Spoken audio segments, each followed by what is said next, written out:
व्याख्यान देण्याचा मेळावा नाही. ते मी काय तर बांगुडे पाटील किंवा तो अमोल कोल्हे किंवा तो बाबा पुरंदरे सारखा मी भाडखाऊही नाही. महाराष्ट्रामध्ये ते लोक 3%, मराठा समाज किती 32%, 3% विरुद्ध 32%, आणि 3% आपलीच मारतायत तरी चालेल. थोडं आपण डोळे वटारले असे चटी उघडून पळतील, तुम्हालाही कळणार नाही. काय सांगणार त्या आईला जी घरी बसली आहे, ते एक माझ्या मुलासाठी मी एवढं कर्ज काढलं आणि तो एक दिवस डॉक्टर किंवा इंजिनियर बनेल, त्या आईला तुम्ही काय उत्तर देणार हे तरी सांगा. अरे हे काय चाललंय, कशाला चाललंय, तू करशील तो तुझ्या घरात घुसून तुझा मारीन.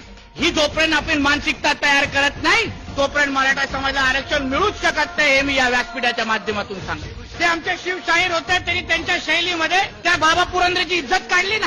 मी त्या दिवशी औरंगाबादला त्याच्यावर टीका केली. आमच्या महाराजांबद्दल जे लिहिलं, तो हलकट घरी बसून श्वास घेतोय. मी तेव्हा तेच बोलतो, माणूस आजही महाराष्ट्रामध्ये जिवंत कसा आहे हेच मला आश्चर्य वाटतं.